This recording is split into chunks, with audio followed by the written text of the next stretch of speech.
चलो guys welcome back. इसके अंदर हम लोग जो हमारा लेक्चर नंबर 1 का रिमेनिंग पार्ट है बस उसी को सारा कंप्लीट करने जा रहे हैं।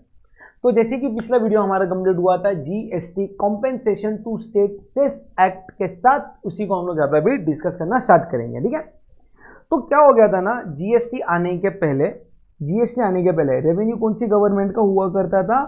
सोर्स स्टेट का।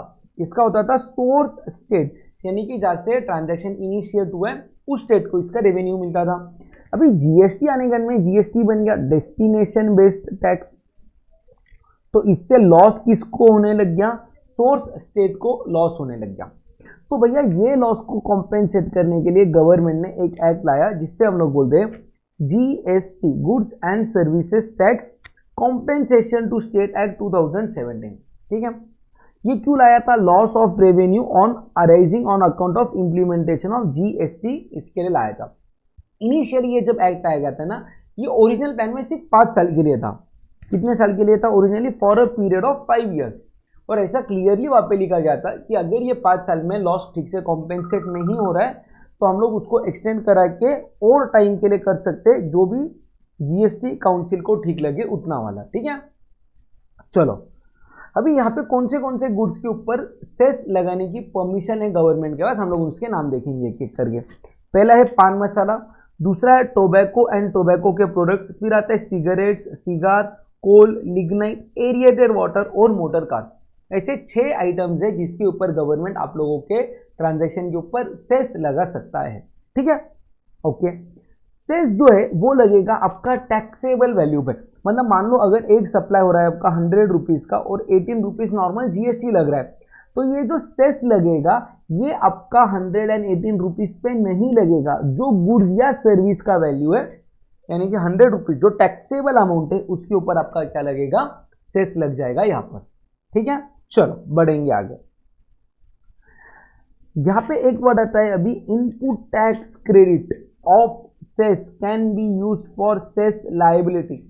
अभी ये पॉइंट समझने के लिए ना थोड़ा टाइम आपको वेट करना पड़ेगा इस लेक्चर के एंड में, वरना अगले लेक्चर के अंदर मैं आप लोगों को ये आईटीसी वाला कंसेप्ट समझा दूंगा। ठीक है, चलो अगर कोई भी पर्सन कॉम्पोजिशन लेवी के अंदर रजिस्टर्ड है उसके लिए भी सेस एप्लीकेबल नहीं होता है। आपको क्या करना है, बस यहाँ पे लिख के रखना है सेक्शन 10। क्या लिख के रखोगे आप लोग? सेक्शन 10। बस अभी लिख के रखो, रेलेवेंट जगह पे मैं आप लोगों को ये वाला पॉइंट भी समझा दूंगा। ठीक है, चलो। Cess can not be levied on export made from India. अगर कोई भी ट्रांजेक्शन आपका एक्सपोर्ट वाले नेचर का है उसके ऊपर भी सेस नहीं लगेगा।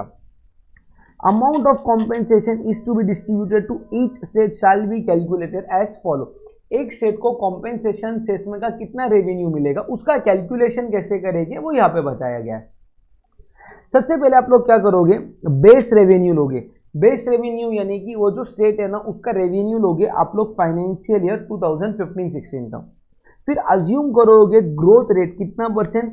14% ग्रोथ रेट एज्यूम करोगे और कैलकुलेट करोगे प्रोजेक्टेड रेवेन्यू हर फाइनेंशियल ईयर में स्टेट का कितना आया रहता था।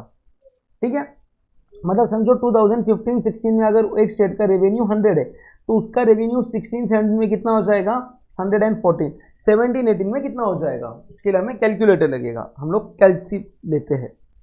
तो यहाँ पे आपको सिंपली क्या करना है, 114 प्लस 14% करना है, तो ये कितना आता है आपका 129.96। लाइकवाइज आप लोगों को कैलकुलेशन करना है। ठीक है, तो इंप्लीकेशन से आपको यह समझ में आएगा कि अगर समझो जीएसटी को इंप्लीमेंट नहीं करते तो एक स्टेट का प्रोजेक्टेड रेवेन्यू कितना आता था। ठीक है, उसके बाद में आप क्या करोगे? प्रोजेक्टेड रेवेन्यू निकालोगे उस पर्टिकुलर फाइनेंशियल ईयर का। अज्यूम करो जैसे हम लोगों ने यहाँ पे प्रोजेक्ट किया 17-18 का रेवेन्यू एक स्टेट का कितना आता था? 129.96। ये अज्यूम्ड है, प्रोजेक्टेड है, और एक्चुअल आ गया लेट से आपका 125, तो शॉर्टफॉल कितना हो गया? 4.96।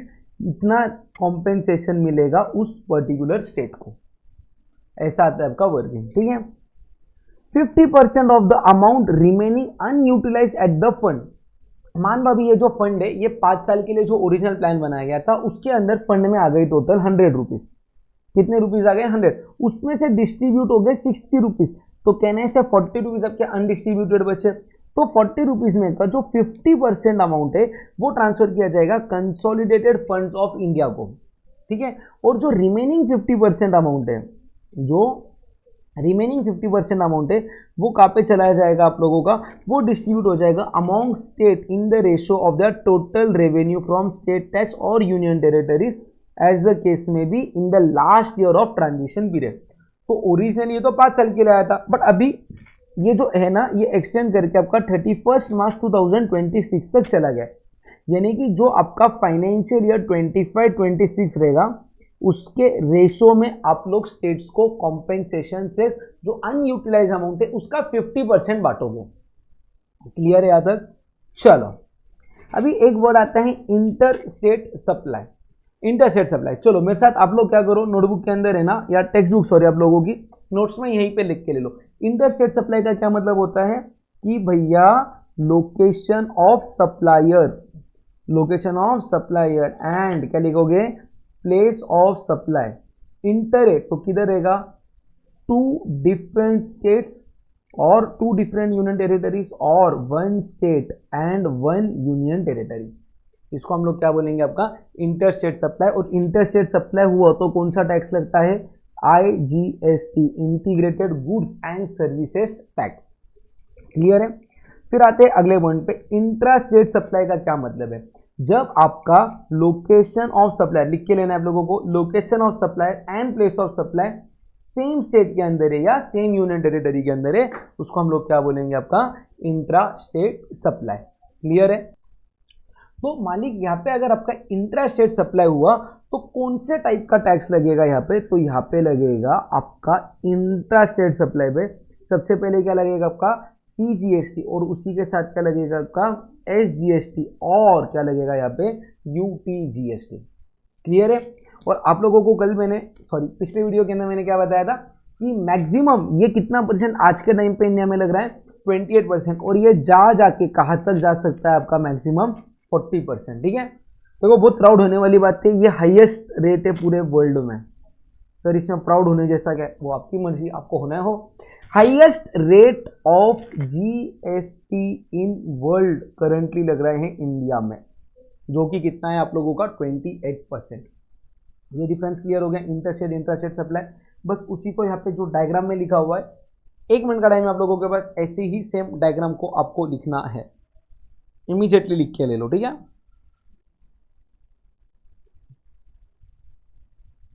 चलो 1 मिनट का टाइम आप लोगों के पास, फटक से इसको लिख लो, जल्दी जल्दी लिख लो सब लोग।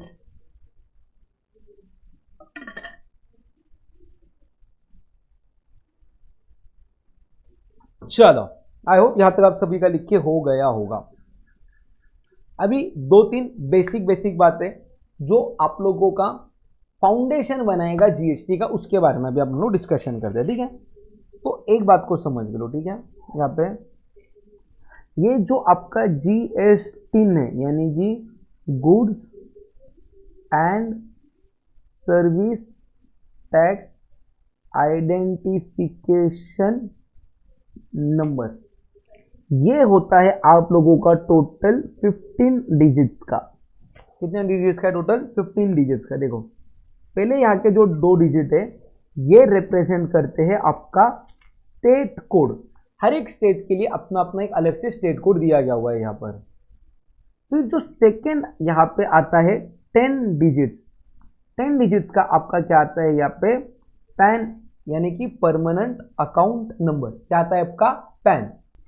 चलो फिर अगला जो डिजिट रहता है यानी कि जो आपका 13th डिजिट रहेगा, ये रिप्रेजेंट करता है number of registration in a state. एक स्टेट में एक पैन कार्ड के ऊपर कितने जीएसटी के रजिस्ट्रेशन है वो रिप्रेजेंट करेगा। फिर जो अगला डिजिट रहता है आपका वो रहता है बाय डिफॉल्ट जेड। वो क्या रहता है? By default Z. और ये जो लास्ट डिजिट है, ये लास्ट डिजिट रहता है आपका रैंडम चेक नंबर, एक रैंडम नंबर रहता है। तो टोटल इस हिसाब से मैं बोलूँ कि आप लोगों को कि जीएसटी के अंदर आपके टोटल कितने डिजिट्स आते हैं? 15 डिजिट्स आते हैं। ठीक है सर, समझ गए? अभी ना अगली लाइन को ध्यान से सुनना, मैं क्या बोल रहा हूँ। ठीक है? Every state from where outward taxable, लिखते चलो आप लोग मेरे साथ, लिखते चलो, ऊपर का नहीं लिखा रहेगा तो वो भी लिख के ले लो।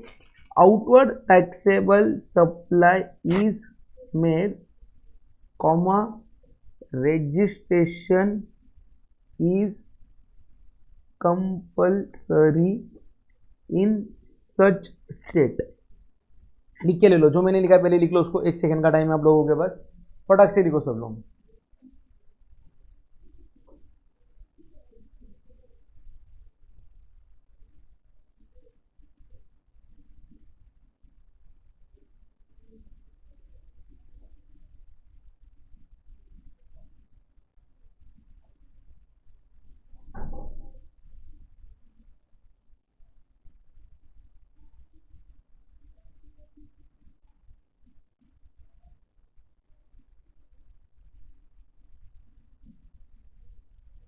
चलो हो गया लिख के आप सबका। अभी इसका मतलब क्या है, ये मैं क्यों पढ़ा रहा, अभी आप लोगों को ना कुछ देर में समझेगा।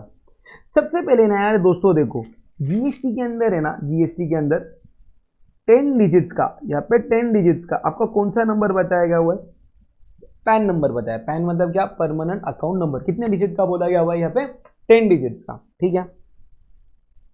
तो मान लो अगर आप लोग 2 स्टेट में बिजनेस कर रहे हो, 2 स्टेट में बिजनेस कर रहे हो, एक बिजनेस है आप लोगों का महाराष्ट्र के अंदर, दूसरा बिजनेस है आप लोगों का गुजरात के अंदर।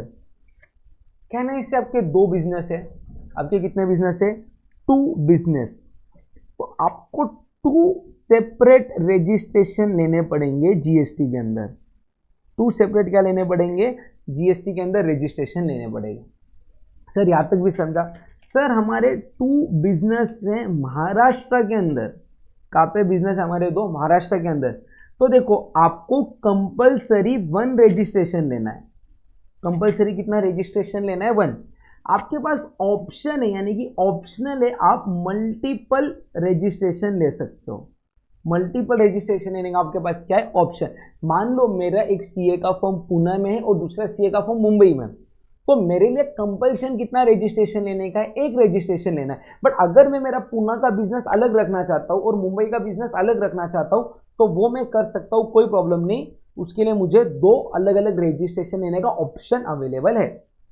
तो सर एक अगला क्वेश्चन आता है, लिखते चलो मेरे साथ। Is every person liable for registration under GST. Sir हर वो पर्सन जो बिजनेस कर रहा है, क्या उसको जीएसटी में रजिस्ट्रेशन लेना मैंडेटरी है क्या?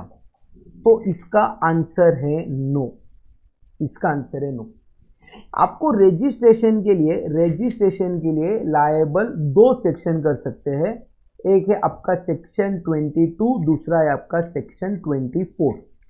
पहला वाला कौन सा सेक्शन बोला मैंने, सेक्शन 22। दूसरा कौन सा सेक्शन बोला मैंने, सेक्शन 24।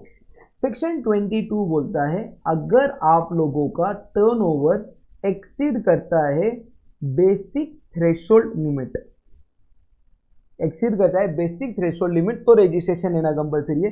सेक्शन 24 बोलता है अगर आप लोग सर्टन ट्रांजैक्शंस कर रहे हो, तो रजिस्ट्रेशन लेना मैंडेटरी है। ये दोनों पॉइंट हम लोग कहाँ पे पढ़ने वाले, ये दोनों पॉइंट हम लोग रजिस्ट्रेशन चैप्टर में पढ़ने वाले हैं। कहाँ पे पढ़ेंगे, रजिस्ट्रेशन चैप्टर। बट आप लोगों को आगे का लेसन समझ में आए, इसके लिए अभी के लिए जरूरी है आप लोगों के लिए जानना सेक्शन 22। कौन सा सेक्शन, 22। तो ये सेक्शन 22 क्या है, चलो लिख के लेंगे, ठीक है। सेक्शन 22 क्या बोलता है, any person whose aggregate turnover exceeds basic exemption limit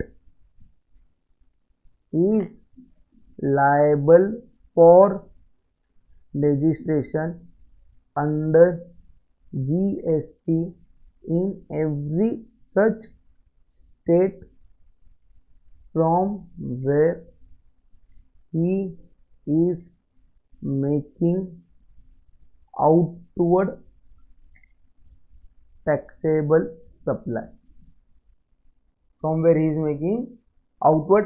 supply, चलो इसको समझ के लेते अभी। सबसे पहले क्या बोला जा रहा है, अगर पर्सन का एग्रीगेट टर्नओवर, पहला वर्ड क्या आ गया, एग्रीगेट टर्नओवर, एक्सीड कर रहा है बेसिक एग्जेम्पशन लिमिट, तो उसको रजिस्ट्रेशन लेना मैंडेटरी है। अरे बाप रे, ध्यान से सुनना, एक सेक्शन है आप लोगों के इसमें, सेक्शन 2 सब सेक्शन 6, ये बात करता है एग्रीगेट टर्न ओवर की। टेंशन लो मत, एक 10 मिनट का टाइम तो सब समझा दूंगा आप लोगों को, ध्यान से सुनना। सेक्शन 2 सब सेक्शन 6 बात करता है एग्रीगेट टर्नओवर की। एग्रीगेट टर्नओवर को हम लोग दो पार्ट में बाइफरकेट कर लेंगे। सबसे पहला वाला पार्ट आता है आपका इंक्लूड्स, दूसरा वाला पार्ट आता है आपका एक्सक्लूड्स वाला। तो एग्रीगेट टर्नओवर, एक तो भैया सबसे पहले आप लोग ये समझ के लो, ये आप लोग पैन वाइज निकालते हो, यानी कि अगर मेरा एक बिजनेस महाराष्ट्र के अंदर है, दूसरा बिजनेस मेरा गुजरात के अंदर है, तो महाराष्ट्र एंड गुजरात का टर्नओवर मिला के जो टर्नओवर निकलते हैं उसको हम लोग क्या बोलेंगे, एग्रीगेट टर्नओवर। क्योंकि अल्टीमेटली महाराष्ट्र में मेरी ही फर्म है, गुजरात में मेरी ही एंटिटी है, दोनों का पैन कार्ड तो सेम रहेगा ना, तो एक पैन कार्ड के ऊपर जो ट्रांजेक्शन हो रही है उनको दोनों को मिला के जब हम लोग टर्नओवर निकालते तब हम लोग उसको क्या बोलते हैं, aggregate turnover. Sir aggregate turnover में क्या आता है, एग्रीगेट टर्नओवर में नंबर वन थिंग जो इंक्लूड होती है वो होता है आपका ऑल टैक्सेबल सप्लाईज। क्या ऐड होता है, ऑल टैक्सेबल सप्लाईज, हर वो आउटवर्ड सप्लाई जिसके ऊपर टैक्स चार्ज हो रहा है, फिर वो 12% हो, 18% हो, 28% हो, 3% हो, 5% हो, या एनी अदर रेट जो टैक्स लग रहा है वो आपके एग्रीगेट टर्नओवर में आ जाएगा। सेकेंड पॉइंट ऐड होगा ऑल एग्जेम्प्ट सप्लाई।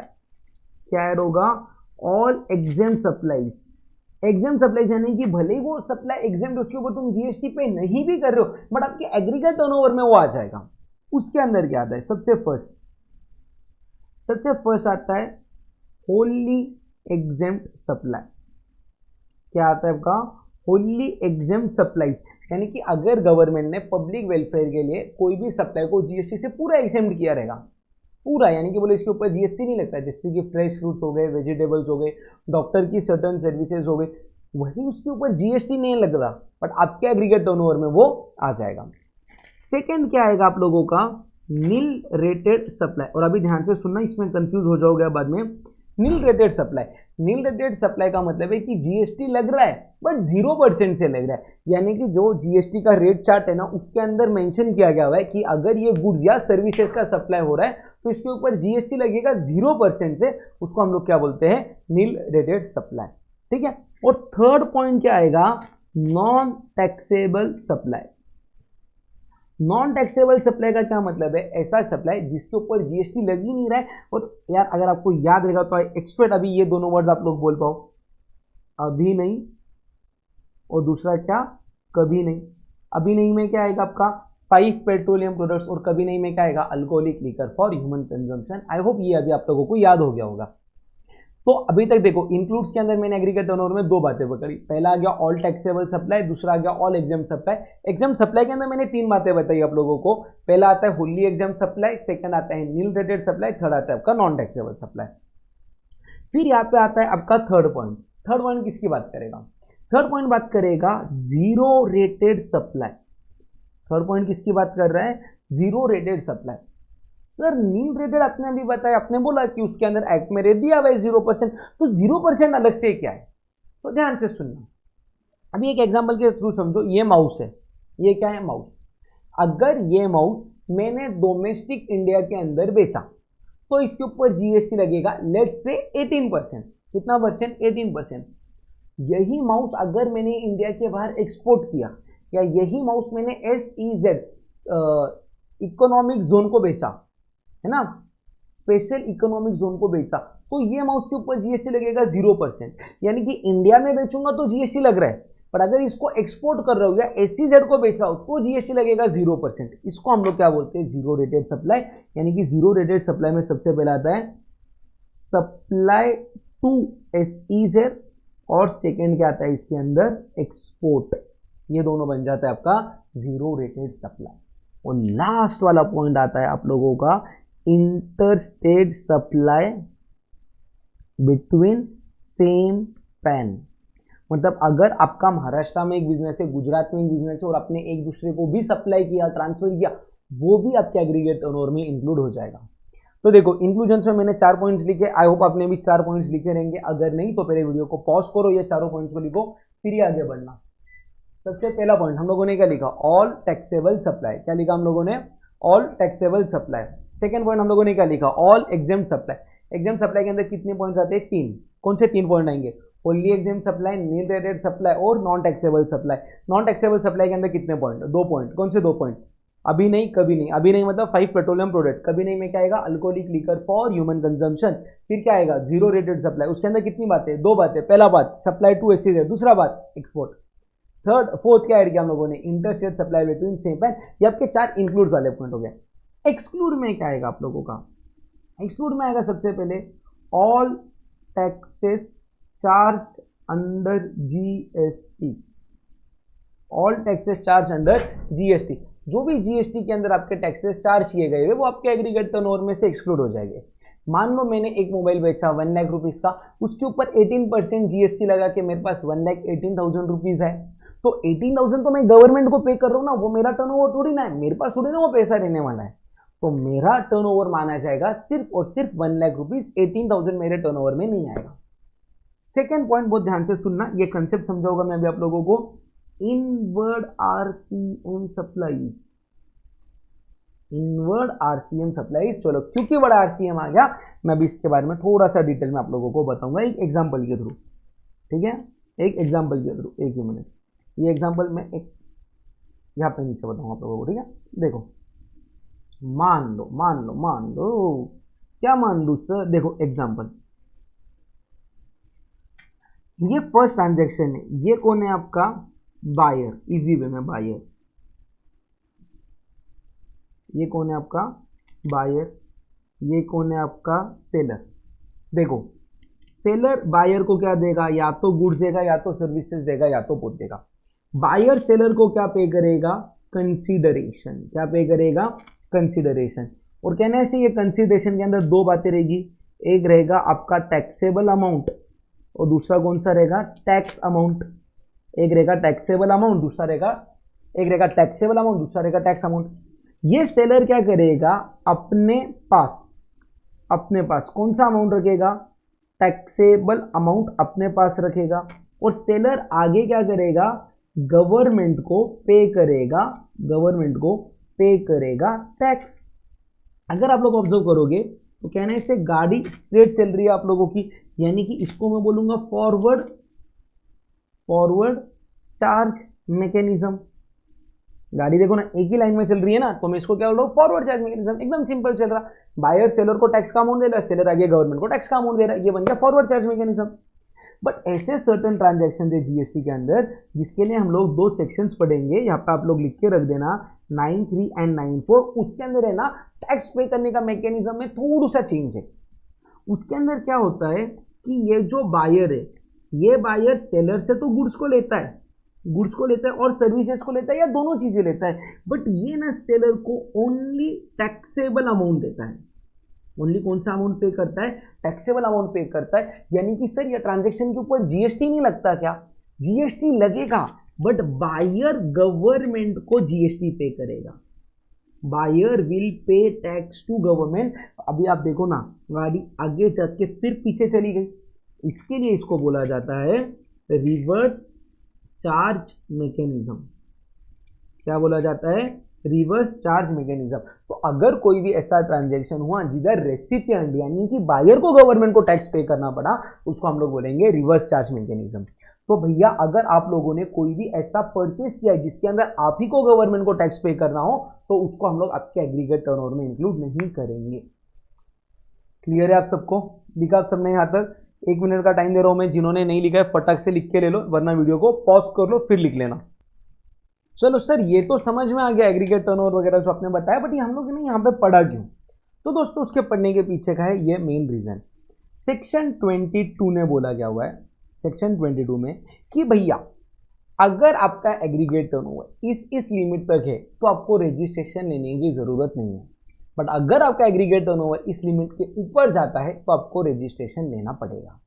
सबके साथ देखो ध्यान से, एंड जितना मैं बोल रहा प्लीज उसी सीक्वेंस में याद रखना। अगर आप लोग बिजनेस कर रहे हो इन चार में से कोई एक स्टेट में, मणिपुर, मिजोरम, त्रिपुरा, नागालैंड, वापिस से चार स्टेट के नाम में सर बोलो सब लोग, मणिपुर, मिजोरम, त्रिपुरा, नागालैंड, वापिस से मणिपुर, मिजोरम, त्रिपुरा, नागालैंड, वापिस से मणिपुर, मिजोरम, त्रिपुरा, नागालैंड। आग बंद करो, सुनो चार नाम, मणिपुर, मिजोरम, त्रिपुरा, नागालैंड, सुनो वापिस से मणिपुर, मिजोरम, त्रिपुरा, नागालैंड। यहां से भैया आप लोग गुड्स बेच रहे हो या सर्विस बेच रहे हो या कुछ भी बेच रहे हो, अगर आपका एग्रीगेट टर्नओवर 10 लाख के ऊपर जाता है तो आपको रजिस्ट्रेशन लेना मैंडेटरी है। तो तुम्हारे पास चॉइस नहीं, तुम्हें रजिस्ट्रेशन लेना ही पड़ेगा। क्लियर है? और देखो एग्रीगेट टर्नओवर मतलब उस स्टेट का टर्नओवर नहीं, तुम्हारा पैन कार्ड जो जो स्टेट में बिजनेस कर रहे हो उन सब स्टेट को मिला के अगर 10 लाख के ऊपर चला गया तो रजिस्ट्रेशन लेना पड़ेगा। सेकेंड वाले, ये जो चार स्टेट्स है, ये कितने स्टेट्स है आपके? चार स्टेट्स है। एक ही मिनट, मैं इसको रब करता हूं, एक ही सेकेंड।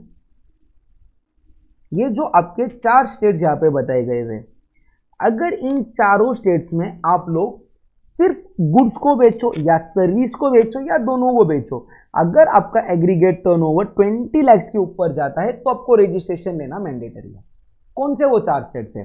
सिक्किम, मेघालय, अरुणाचल प्रदेश, उत्तराखंड। कौन से चार स्टेट है? सिक्किम, उत्तराखंड, मेघालय, अरुणाचल प्रदेश। कोई भी सीक्वेंस हम उसको याद रख सकते हैं।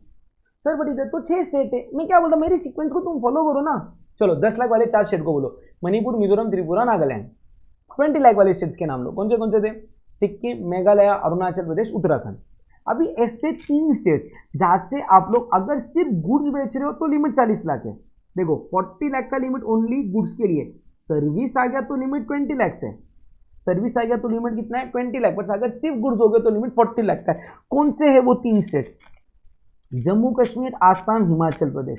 यहां से अगर आप लोग सिर्फ गुड्स को बेचोगे तो 40 लाख तक रजिस्ट्रेशन की जरूरत नहीं है। 40 लाख के ऊपर एग्रीगेट टर्नओवर गया तो रजिस्ट्रेशन लेना पड़ेगा। तो ध्यान से देखो, ये कितने स्टेट्स हो गए? 4। ये कितने हो गए? 4। ये कितने हो गए? 3।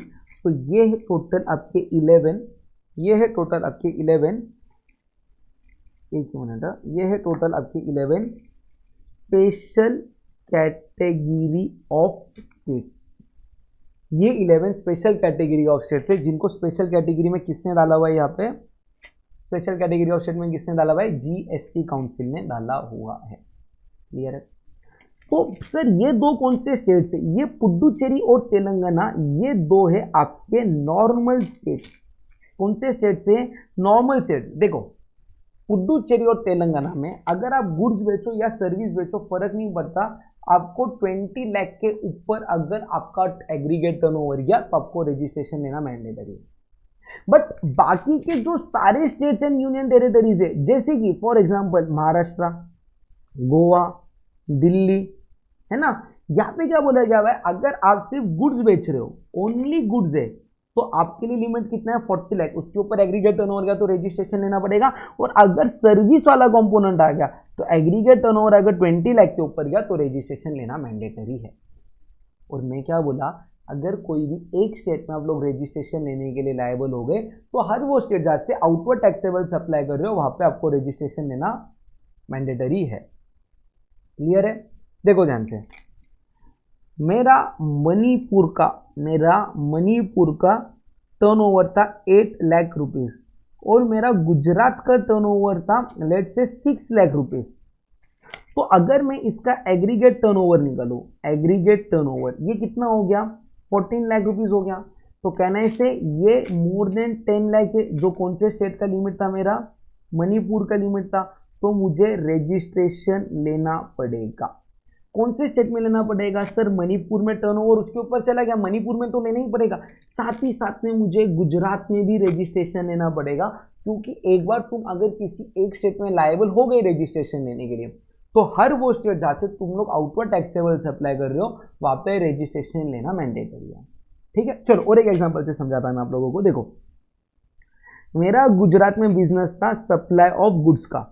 सप्लाई ऑफ गुड्स यानी कि कहने से 40 लाख तक रजिस्ट्रेशन नहीं लेना है। और मेरा महाराष्ट्र में बिजनेस था सप्लाई ऑफ सर्विस का। इसका मेरा टर्नओवर हो रहा था 14 लाख और इसका टर्नओवर हो रहा था मेरा लेट से 12 लाख। तो अभी मैं अगर एग्रीगेट टर्नओवर देखूं तो मेरा वो कितना होता है? 26 लाख। और क्योंकि 26 लैक्स हो रहा है और महाराष्ट्र में मैं सप्लाई और सर्विस कर रहा हूँ तो it is more than 20 lakhs, तो मुझे महाराष्ट्र में रजिस्ट्रेशन लेना कंपलसरी है। साथ ही साथ में हर वो स्टेट जहाँ से मैं आउटवर्ड टैक्सेबल सप्लाई कर रहा हूँ वहाँ पे भी रजिस्ट्रेशन लेना मेरे लिए मैंडेटरी बन जाएगा। क्या ये सेक्शन 22 आप लोगों का क्लियर हो गया है क्या? ये बेसिक है, इसका और डिटेल में जो भी पढ़ना है, कितना टाइम में रजिस्ट्रेशन लेना है, उसका क्या प्रोसेस रहता है, वो सब हम लोग रजिस्ट्रेशन चैप्टर में पढ़ेंगे। आपके पास 1 मिनट का टाइम है सबके पास, इन सारे स्टेट्स को आपको आपके नोटबुक के अंदर लिख के लेना है तुरंत। चलो यहां तक तो हो गया अभी आपका सारा थ्योरेटिकल पार्ट। अभी आते हैं कुछ सडन कैलकुलेशंस के ऊपर, है ना। चलो सबसे पहले देखो कुछ बातें अपन यहाँ पे कैलकुलेशन के फॉर्म में समझेंगे। अभी देखो, अगर मैं आप लोगों को बोलूँ कि मैंने खरीदा है आईफोन 16 प्रो मैक्स, अज्यूम करने के लिए कौन सा पैसा रहता है, अज्यूम करने के लिए कुछ भी कर सकते हैं। ये फोन का कॉस्ट था 1,50,000, ठीक है। कैलसी निकालो सब लोग और ध्यान से सुनते चलो। शॉपकीपर ने मेरे पे इस पे चार्ज किया 18% जीएसटी, तो मुझे जीएसटी का अमाउंट बताओ। तो बोलोगे सर कितना सिंपल है, 1,50,000 इंटू 18%, बताओ कितना था, 1,50,000 इंटू 18%, सर 27,000, यानी कि मैंने शॉपकीपर को कितना दिया रहेगा, 1,77,000। सिंपल, फेयर इनफ, एग्रीड, कोई पॉइंट नहीं, कोई डिबेट नहीं इस बात में। बट अगर मैं आप लोगों को बोलूं कि आईफोन 16 प्रो मैक्स का कॉस्ट है 1,50,000 इंक्लूडिंग जीएसटी, 150 इंक्लूडिंग जीएसटी, तो अब उसका वैल्यू कैसे निकालोगे? अभी यहाँ पे आते हैं मजेदार बात, ध्यान से सुनना। मैं इसका कौन सा फॉर्मूला है जिंदगी में आपको नहीं बताऊंगा, बेसिक 6 स्टैंडर्ड के मैथ से हम लोग इसको सॉल्व करेंगे। देखो, अगर ये फोन मैंने 100 रुपीज का बाय किया रहता था और इसके ऊपर 18% जीएसटी लगा रहता था, यानी कि 18 रुपीज अगर जीएसटी आया रहता था, तो मेरा कॉस्ट कितना आया रहता था, 118 रुपीज। कॉस्ट कितना आता था यहाँ पे, 118 रुपीज। अभी कहना है इसे, यही टोटल कॉस्ट मुझे यहाँ पे दिया गया हुआ है 1,50,000, 1,50,000। बस मुझे क्या करना है, क्रॉस मल्टीप्लाई करना है। क्या करूंगा मैं यहाँ पे, देखो ये अमाउंट निकलने के लिए जीएसटी वाला 1,50,000 इंटू 18 डिवाइडेड बाई 118, मेरा जीएसटी का अमाउंट आ जाएगा 150 इंटू 18 डिवाइडेड बाई 118, जो कि कितना रहेगा मेरा 22,881। पर अगर यही बेस अमाउंट निकालना है तो उसके लिए क्या करूंगा मैं, 1,50,000 इंटू 100 डिवाइडेड बाई 118, तो 1,50,000 इंटू 100 डिवाइडेड बाई 118 करूंगा तो अमाउंट कितना आएगा, 127,119। समझा क्या? चलो और एक एग्जांपल, सर अगर मान लो यहाँ पे मैंने बोला रहता था जीएसटी इंक्लूडेड है 28%, जीएसटी कितना परसेंट इंक्लूडेड है, 28%, तो कैलकुलेशन कैसे होता? तो देखो 100 रुपीज बेस प्राइस, उसमें 28 रुपीज जीएसटी ऐड किया तो 128 होता। तो अभी बस यही 128 की जगह पे मैंने आपको कॉस्ट कितना दिया है, 150, तो इसको आप क्रॉस मल्टीप्लाई करते हैं तो आपका जीएसटी का अमाउंट कैसा आता, 150 इंटू 28 डिवाइडेड बाई 128, तो वो अमाउंट कितना आता, 150 इंटू 28 डिवाइडेड बाई 128, ये अमाउंट आता आपका 32,812.5। और ये जो बेस अमाउंट है जिसको हम लोग बोलेंगे टैक्सेबल अमाउंट, यानी कि जिस वैल्यू पे जीएसटी लग रहा, वो कितना था, 150 इंटू 100 डिवाइडेड बाई 128, वो कितना बन जाता आपका 117,187.5। और देखो यही अमाउंट जो आपके कैलसी पे इसमें कर दो प्लस 28%, आपका अमाउंट आ जाएगा 1,50,000। तो कहना है इसे, देखो इफ अमाउंट, अभी ये जो फॉर्मूला मैं लिख रहा हूँ ना, इसको याद भी मत रखना आप लोग, ये बेसिक आपका जो 6 स्टैंडर्ड का लॉजिक है उससे आपका आंसर आ गया हुआ है। बट अगर फॉर्मूला में मुझे इसको लिखना ही है, तो अगर मेरा अमाउंट इंक्लूडिंग जीएसटी दिया हुआ है, अमाउंट इंक्लूडिंग जीएसटी दिया हुआ है, तो उससे मैं दो बातें, एक तो पहले क्या निकालूंगा, टैक्सेबल अमाउंट। टैक्सेबल अमाउंट यानी कि बेस अमाउंट जिस पर जीएसटी कैलकुलेट होगा, इसको मैं कैसे निकालूंगा? तो इसके लिए मैं क्या लूंगा, देखो टोटल वैल्यू, टोटल वैल्यू यानी कि इंक्लूडिंग जीएसटी, मल्टीप्लाई करूंगा 100 से, डिवाइड करूंगा 100 प्लस जीएसटी रेट से, मेरा बेसिक अमाउंट आ जाएगा। और मैं जीएसटी का कंपोनेंट कैसे निकालूंगा, जीएसटी कंपोनेंट, तो मैं उसके लिए लूंगा टोटल वैल्यू, उसको मैं मल्टीप्लाई करूंगा जीएसटी का जो भी रेट है उससे, लेट से 28 है तो 28% है, यानी कि 28 से मल्टीप्लाई कर दिया। मैं उसको क्या करूंगा, फिर डिवाइड करूंगा 100 प्लस जीएसटी रेट से, 100 प्लस जीएसटी रेट से, तो मेरा आंसर आ जाएगा। समझा आप लोगों को यहाँ तक? चलो, ये तो मैंने अभी आप लोगों को क्या बता दिया यहाँ पे, ये मैंने आप लोगों को बता दिया जीएसटी को कैसे कैलकुलेट करेंगे। जब जीएसटी आपका इंक्लूडेड है टोटल वैल्यू के अंदर, तो जीएसटी को कैसे कैलकुलेट करने का वो हम लोगों ने यहाँ पे समझ लिया, ठीक है। अभी एक बहुत ही ज़्यादा इंपॉर्टेंट पॉइंट मैं आप लोगों को सिखाने जा रहा हूँ। पहले आप लोग सिर्फ सुन के लेना, राधा मैं जैसे जैसे लिख रहा हूँ आप लोग मेरे साथ लिख के लेना। चलो यहाँ पे देखो, जब एक पर्सन कोई भी चीज का सप्लाई करता है, देखो यार, एक तो जीएसटी आया ना तो वर्ड आना चाहिए आपके मुंह में सप्लाई, सेल वगैरह कुछ नहीं, वर्ड क्या आना चाहिए, सप्लाई। तो वो पर्सन क्या करेगा, जो भी बायर है उससे टैक्स को कलेक्ट करेगा, बायर से टैक्स को क्या करेगा, कलेक्ट करेगा, है ना, सही तो है, टैक्स कलेक्ट करेगा। और ये जो टैक्स कलेक्टेड है, ये टैक्स कलेक्टेड उसको पे करना पड़ेगा, पे टू गवर्नमेंट। किसको पे करना पड़ेगा, गवर्नमेंट के लिए। अभी मुझे बताओ, अगर एक अमाउंट आपको किसी को पे करना रहेगा तो वो आपके लिए एसेट है या लाइबिलिटी है, वो आपके लिए एसेट है या लाइबिलिटी है, मुझे आप बताओ, कहना इससे वो आप लोगों के लिए क्या है, लाइबिलिटी। तो ये जो अमाउंट आपको गवर्नमेंट को पे करना है वो आपके लिए क्या बन जाता है, जीएसटी का लाइबिलिटी। बट जीएसटी जो है, जो जीएसटी है वो आपका वैल्यू एडेड बेसिस पे चलता है। कौन से बेसिस पे चलता है, वैल्यू एडेड बेसिस पे चलता है। तो मान लो ना, मान लो क्या, अभी ये जो पर्सन है जिसने इसको सप्लाई किया, ये पर्सन ने कभी ना कभी इस चीज को बाय भी तो किया होगा, क्या किया होगा, बाय। तो इसने यहाँ पे टैक्स को ऑलरेडी पे किया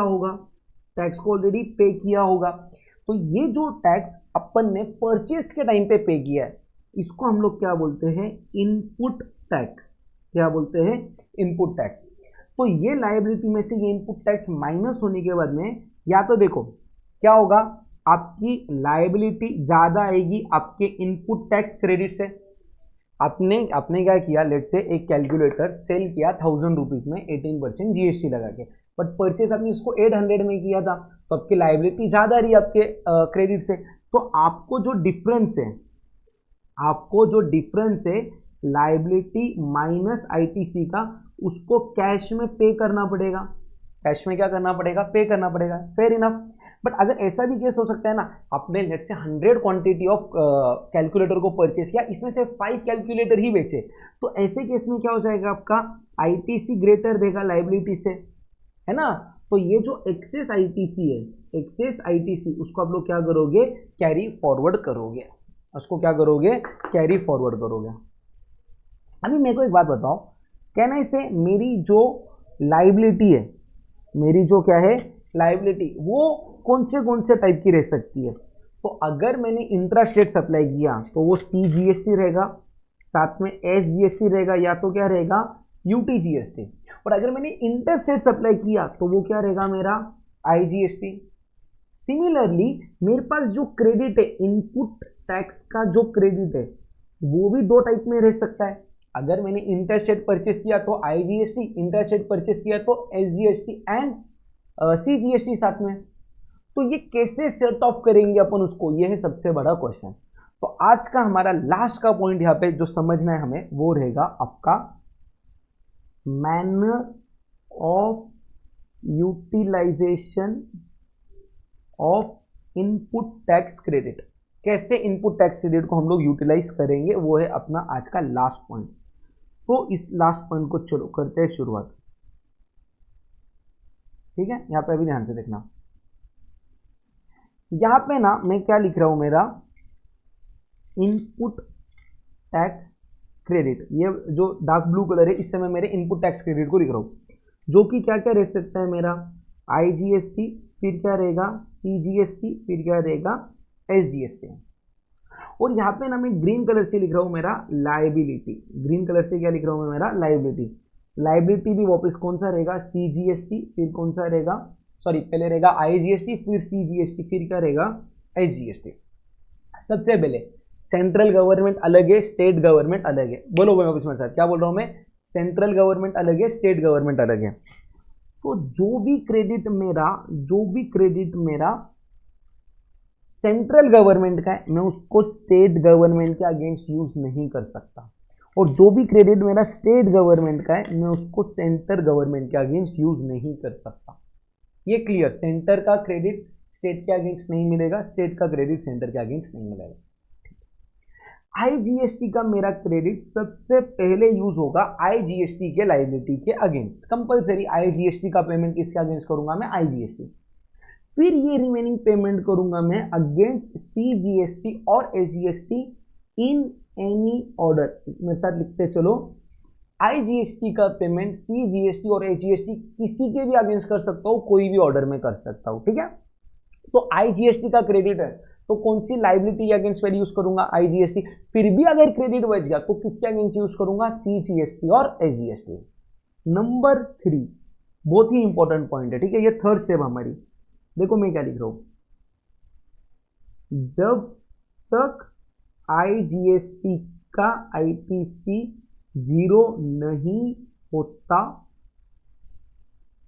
तब तक सीजीएसटी एंड एसजीएसटी का आईटीसी यूज नहीं कर सकते।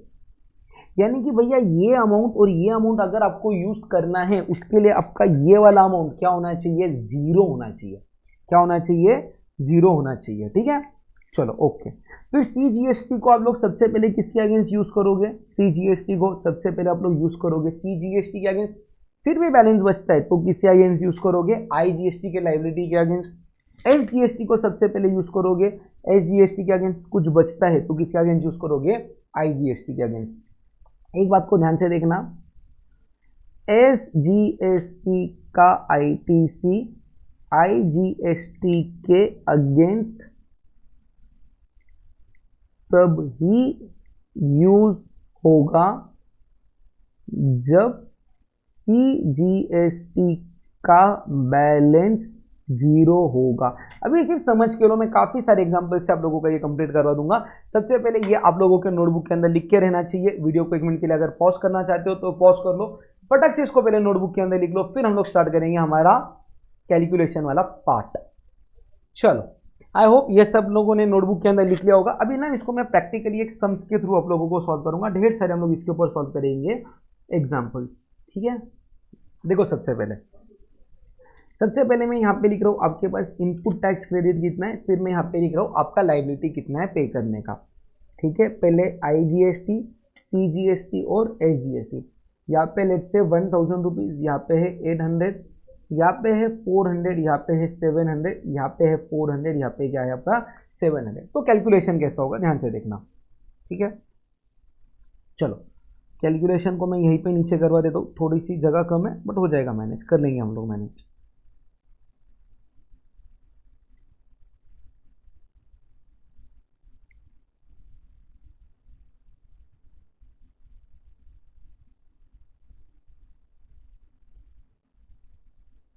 हो जाना मैनेज, हो गया। देखो यहाँ पे मेरे पास इधर मैं क्या लिख रहा हूँ, आईटीसी, आईजीएसटी का कितना है 1000, सीजीएसटी का कितना है मेरे पास 400, एसजीएसटी का कितना है 400। अभी यहाँ पे मैं लिख रहा हूँ मेरी लाइबिलिटी पे करने की। आईजीएसटी की लाइबिलिटी कितनी है मेरी 800, ठीक है, एक ही सेकेंड। सीजीएसटी की लाइबिलिटी कितनी है मेरी 700, कितनी है ये 700। और एसजीएसटी की लाइबिलिटी कितनी है मेरी 700।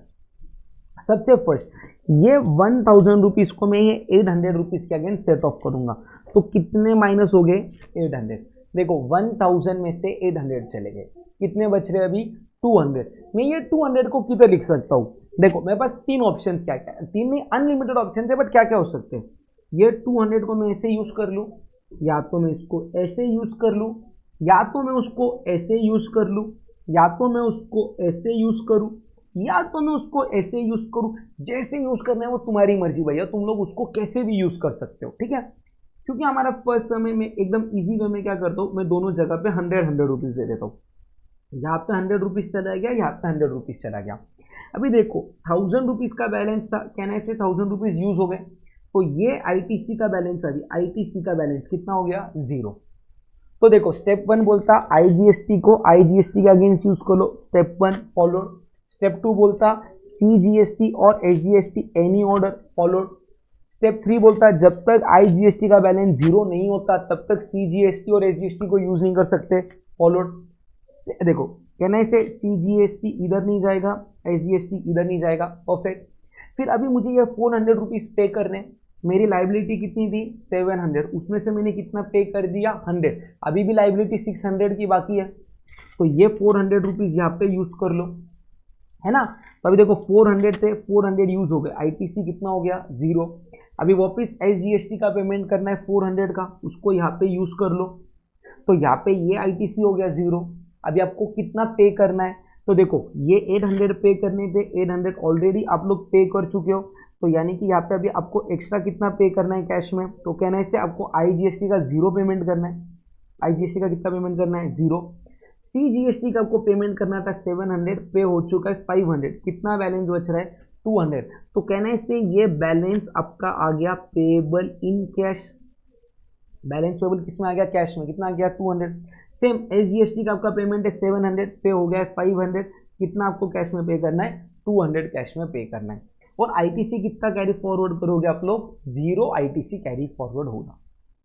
समझाइए आपको एग्जांपल नंबर 1, समझा, समझा और लिख के लिया आप लोगों ने।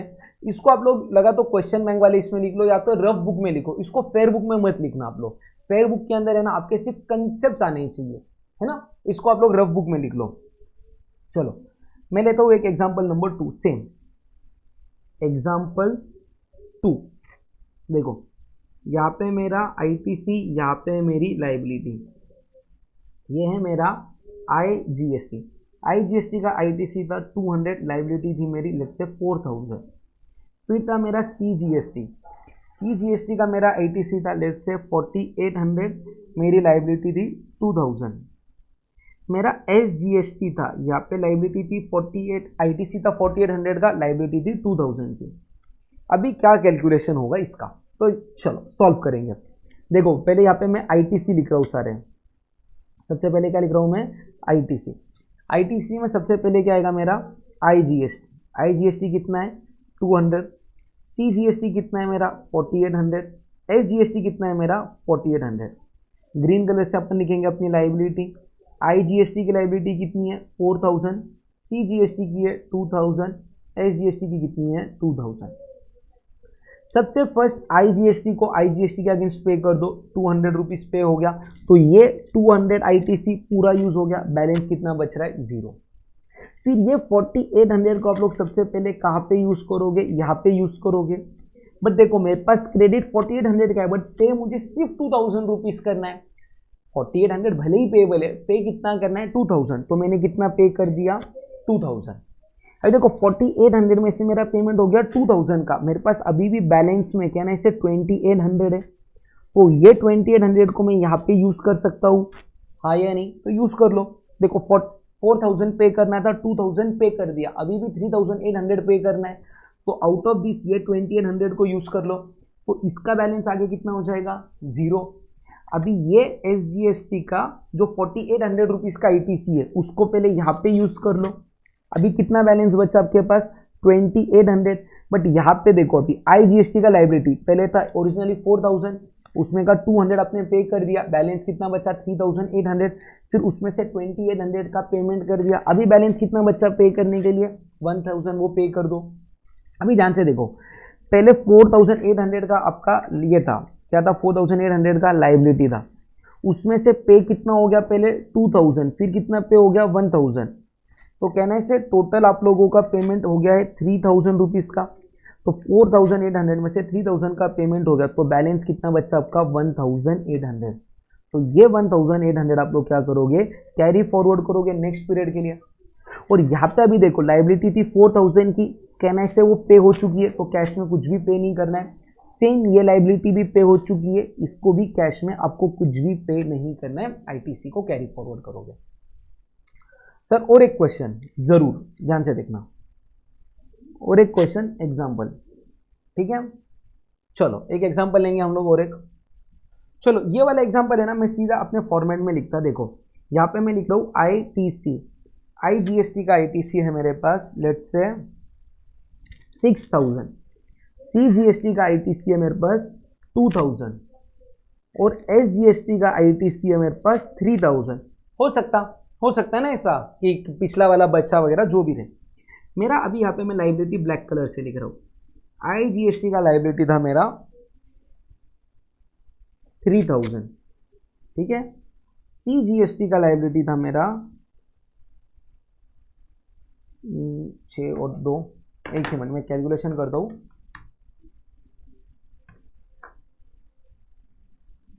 लेट्स से CGST का लाइबिलिटी था मेरा 4500, SGST का लाइबिलिटी है मेरा 4500, ठीक है। परफेक्ट।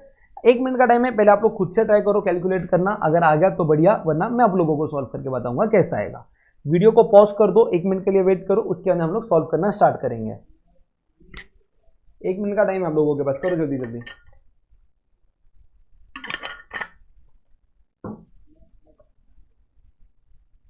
देखो सबसे पहले ये 6000 में से मैं यहाँ पे कितना पेमेंट कर दूंगा, 3000। अभी कितना बैलेंस बचा, 3000।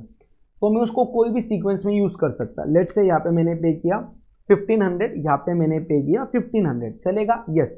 6000 पूरा यूज हो गया, ओके। इसको इधर क्रॉस कर दिया, इसको इधर क्रॉस कर दिया। अभी ये 2000 का मैंने यहाँ पे पूरा पेमेंट यूज कर लिया, ठीक है। यहाँ पे 0 आ गया। फिर ये 3000 को मैंने यहाँ पे पूरा यूज कर लिया। कितना यूज कर लिया, 3000। अभी इससे नेट इम्पैक्ट क्या आएगा मेरा, ध्यान से देखना। यहाँ पे ये 3000 पूरा यूज हो गया, तो सारे बैलेंस मेरे कहाँ पे आ गए, 0 0 0। और यहाँ पे 4500 को पे करना था, पूरा 4500 पे हो गया, कैश में आया 0। ये भी कैश में कितना बच रहा है मेरा, 0। अभी ये 4500 में से ये कितना चला गया, 1500, ये चला गया 2000, यानी कि कैश में कितना पे करना पड़ेगा मुझे, 1000 रुपीज पे करना पड़ेगा। बेसिक है, एकदम सिंपल, ये समझा आप लोगों को, पक्का? चलो अभी इसी बेसिस पे मैं ऐसा ही ऊपर वाला ही क्वेश्चन ना थोड़ा सा मॉडिफाई करूंगा, ध्यान से देखना। यहाँ पे आया मेरा ITC ब्लू कलर में, ITC, IGST आ गया 6000, CGST कितना था ऊपर अपना 2000, और SGST अभी आ रहा है मेरा 3500। यहाँ पे मेरी लाइबिलिटी ब्लैक कलर में, IGST की कितनी थी, सेम लूंगा अमाउंट में 3000, CGST की लाइबिलिटी थी 4500, SGST की लाइबिलिटी थी 4500। अभी मजा ध्यान से देखना, जैसे अगर ऊपर हम लोगों ने किया था, अगर वैसे उसको सेम करें तो 6000 में से पहले 3000 यहाँ पे चले गए, फिर यहाँ पे कितना गया 1500, यहाँ पे कितना गया 1500, 6000 यूज हो गया, कोई प्रॉब्लम नहीं। ये 2000 यहाँ पे यूज हो गए, इसको इधर कट कर दिया, यहाँ पे यूज नहीं होगा। ये 3500 में से अभी ध्यान से देखना, यहाँ पे कितना करना था 4500, मैंने पे कितना किया 1500, अभी और कितना पे करना है 3000। तो 3500 में से मैं यहाँ पे सिर्फ कितना यूज कर रहा हूँ 3000, तो कहने से मैं यहाँ पे 500 रुपीज को कैरी फॉरवर्ड कर रहा हूँ एज माई SGST का ITC। सही है, कोई दिक्कत नहीं है ना। बट यहाँ पे एक दिक्कत ऐसी आ रही है ना छोटी सी, कि जब मैं अभी इसको बुक्स को क्लोज करूंगा फाइनली, तो देखो ना, मुझे यहाँ पे करना था 3000, मैंने पे कर दिया 3000। कैश में कितना पेएबल है, कैश में पेएबल ये आ गया 0। बट यहाँ पे करना था 4500 और मैंने सिर्फ 3500 पे किया, तो मुझे यहाँ पे कैश में 1000 का पेमेंट आ रहा है और SGST में पेमेंट मेरा 0 आ रहा है। अभी तुम सोचा है, तुम क्लाइंट को बोल रहे, क्लाइंट पूछ रहा है सर ये मंथ में अपना टैक्स कितना आ रहा है पे करने के लिए, आप बोल रहे हो 1000 आ रहा है पे करने के लिए, बट SGST का ITC 500 रुपीज कैरी फॉरवर्ड भी हो रहा। तो क्लाइंट बोलेगा भाई पहले SGST के 500 को यूज कर लेना, मेरे को 500 रुपये ही भरने लगा, मैं 1000 रुपीज क्यों पे करूं। क्लाइंट की भी बात सही है। तो आपको ये जो ITC को सेट ऑफ करना रहता है ना, उसके लिए ऐसा दिमाग लगाना है जहां पे आपका टैक्स पेएबल है ना सबसे कम आ जाए। तो अपन क्या करेंगे, ध्यान से देखना, इसको थोड़ा सा चेंज कर देंगे। क्या होगा अगर मैंने यहाँ पे सिर्फ 500 रुपीज एलोकेट किए, कर सकता हूं क्या, बिंदास। तो देखो 3000 प्लस 500 कितना हो गया, 3500 हो गया, एंड टोटल 6000 था, तो मैंने यहाँ पे यूज कर दिए 2500 रुपीज। कितना यूज किया, 2500, है ना। तो एक ही मिनट, कुछ गलत जा रहा है क्या? नहीं, सही जा रहा है, ठीक है। सॉरी, यहाँ पे ना मेरा यहाँ पे कैरी फॉरवर्ड 1000 आ रहा था, सॉरी, कैरी फॉरवर्ड 1000 आ रहा था। कैसे 1000 आ रहा था? नहीं, शिट, क्या गलत जा रहा? एक ही मिनट, एक ही मिनट, एक ही मिनट, एक मिनट। पिछले वाले सम में लिखने में मेरे से कुछ तो भी मिस्टेक हो गया। नहीं, बराबर लिखा था, बराबर लिखा था। हम लोगों ने क्या किया था यहाँ पे, एक मिनट मैं चेक कर लेता हूँ मैंने पहले बराबर लिखा था या नहीं, गलत ना हो जाए कुछ। एक ही सेकंड। हाँ, बराबर।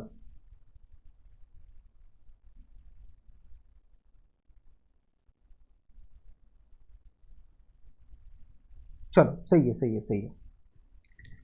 देखो अभी, अभी मैं क्या करूंगा चेंज इसके अंदर, मैं यहाँ पे ना अभी सिर्फ 500 रुपीज दे रहा हूँ। कितना पैसा दे रहा हूँ? 500। और यहाँ पे मैंने यूज कर लिया 2500। फिर अगेन इसको मैंने यहाँ पे कट कर दिया, इस अमाउंट को यहाँ पे कट कर दिया, यहाँ पे मैंने 2000 यूज कर लिए, यहाँ पे मैंने कितने यूज कर लिया? 3500। अभी मैं बोलूँ आईटीसी कैरी फॉरवर्ड तो सबका जीरो हो गया, बट कैश पेबल की अगर मैं बात करूं तो यहाँ पे अभी सिर्फ कितना पेबल आ रहा है? देखो ना, 4500 का ऑलरेडी पेमेंट हो गया, कैश में पेमेंट जीरो आ रहा। यहाँ पे 4500 में से 3000 और 3500, 4000 का पेमेंट हो गया, यानी कि कैश में कितना पेमेंट आ रहा है? सिर्फ 500 रुपीज का पेमेंट आ रहा। फर्स्ट वाले मेथड में जो इसके पहले हम लोगों ने किया, 1000 का कैश पेमेंट आ रहा था और आईटीसी कैरी फॉरवर्ड 500 का था। नेट देखोगे तो 500 का ही पेबल है, बट अब भी 1000 पे करो, 500 को कैरी फॉरवर्ड करो, इसमें तो अपने कस्टमर का वर्किंग कैपिटल ब्लॉक हो जाएगा ना एक महीने के लिए। तो इसके लिए आपको ऐसा मेथड ऑफ ये देखना है यूटिलाइजेशन, जिससे आपका करंट मंथ का जो टैक्स का पेमेंट है ना वो कम हो। अगर ये आप लोगों को समझाए तो एक एग्जांपल है आप लोगों के लिए होमवर्क, कमेंट करके आप लोगों को बताना है क्या ये होमवर्क आपका सॉल्व हुआ था या नहीं। देखो, आपका आईजीएसटी का बैलेंस है यहाँ पे 2000, यहाँ पे आपको टैक्स पेबल है, टैक्स पेबल है आईजीएसटी का 500 रुपीज, सीजीएसटी का टैक्स पेबल है आप लोगों को 7000 रुपीज और एसजीएसटी का टैक्स पेबल है आप लोगों को 7000 रुपीज। यहाँ पे आईटीसी में आपके पास सीजीएसटी का बैलेंस है,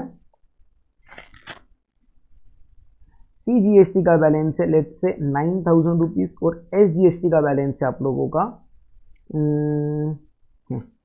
कितना बैलेंस है आप लोगों के पास? Let's say 5200 rupees. तो आप अभी कैसे मैनर में आईटीसी को सेट ऑफ करोगे वो आप लोग मुझे यहाँ पे बता देना। क्लियर है? तो ये है आप लोगों का आज का होमवर्क। कमेंट करके बताना जरूर होमवर्क आप लोगों ने सॉल्व किया है या नहीं। चलो, एक छोटी सी रिक्वेस्ट अगेन, अगर आप लोगों का अटेम्प्ट सीएमए इंटर का दिसंबर 25 या जून 26 के लिए है तो वीडियो को लाइक करो, कमेंट करो आप लोगों को ये सब समझ में आ रहा है या नहीं। और हर वो आपका फ्रेंड, आपके दोस्त, आपके फैमिली मेंबर्स जिनका सीएमए इंटर का अटेम्प्ट दिसंबर 25 या जून 26 में, प्लीज़ उनके साथ ये वीडियो शेयर करो। अगर उनको डेमोज पसंद आते हैं तो उनको लेक्चर्स लेने के लिए बोलो। ये लेक्चर हम लोग एक्सक्लूसिवली सिर्फ सीएमए इंटर के मटेरियल के हिसाब से ही पढ़ा रहे, कोई भी सीए का पार्ट आप लोगों को यहाँ पे चिपकाया नहीं जा रहा है। फुल जस्टिस मिल रही है सीएमए इंटर के कोर्स को। क्लियर है आप सभी को? चलो, that's it for the day guys, see you all soon, bye bye.